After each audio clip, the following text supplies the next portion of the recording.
युवाओं को आत्मनिर्भर और सशक्त बनाने के लिए सरकार कई योजनाएं चला रही है ताकि युवा मेक इन इंडिया के सपने को साकार कर सके। इसके लिए एक दिव्यांग खुद साबित करने के लिए कदम उठाता है, लेकिन सिस्टम की बेरुखी ने उसे ऐसा कुचला कि दुनिया को ही अलविदा कह दिया। पेश है जोधपुर के दिव्यांग महेंद्र सिंघवी के संघर्ष पर यह खास रिपोर्ट। एक भूखंड के लिए तड़पता रहा एक दिव्यांग रीको की बेरुखी से सपना और उम्मीद तो टूटी ही, साथ ही सांस भी टूट गई। वह केवल एक प्लॉट नहीं था, वह एक सपना था, एक जीवन का उद्देश्य था, एक दिव्यांग के आत्मसम्मान का प्रतीक था।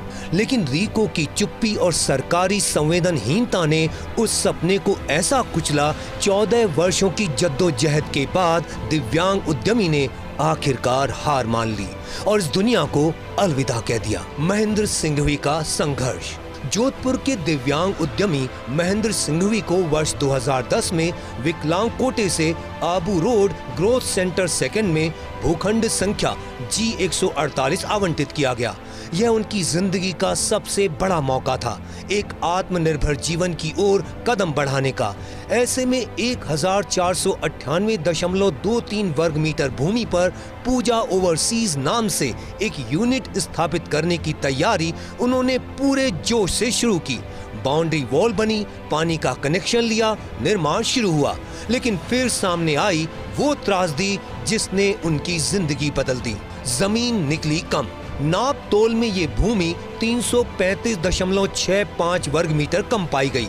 केवल 1162.66 वर्ग मीटर पर यूनिट बन ही नहीं सकती थी, जिसकी योजना महेंद्र ने बनाई थी।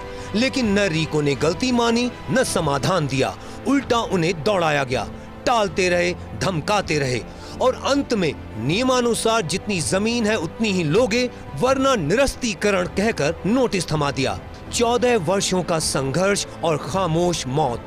2010 से 2024 तक जोधपुर से एक दिव्यांग बार बार आबू रोड जाता रहा, व्हील चेयर पर, थके हुए शरीर से, लेकिन हौसले के साथ।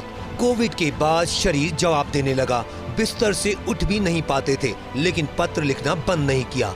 2024 में रीको ने एक और झटका दिया।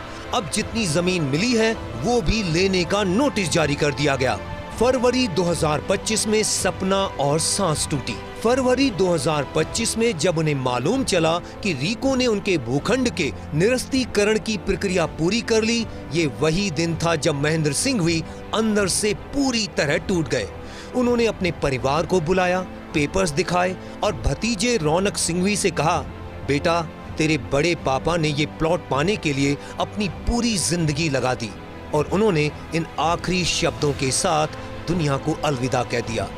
अब रौनक सिंघवी, उनके वसीयत प्राप्त उत्तराधिकारी, सरकार और रीको से यह मांग कर रहे हैं कि यह केवल भूखंड नहीं, उनके चाचा की अधूरी सांस, अधूरा सपना है। इसे रद्द करने का आदेश वापस लिया जाए और इसे कानूनी रूप से उत्तराधिकारियों को हस्तांतरित किया जाए। साथ ही दोषी अधिकारियों के खिलाफ जांच बैठाकर जवाबदेही तय की जाए। यहाँ फर्स्ट इंडिया न्यूज के भी कुछ सवाल हैं। बिना नाप तोल के फिजिकल पोजीशन कैसे दिया गया? कई वर्षों तक 1498 वर्ग मीटर पर टाइम एक्सटेंशन क्यों दिया गया? दिव्यांग कोटे का सम्मान कब तक केवल कागजों तक सीमित रहेगा? कौन लेगा महेंद्र सिंघवी की मौत की जिम्मेदारी? ये केवल एक केस नहीं, सिस्टम की नैतिक पराजय। अगर न्याय नहीं मिला तो एक दिव्यांग की हार नहीं, बल्कि पूरे सिस्टम की संवेदना की हार होगी। Bureau report, first India news.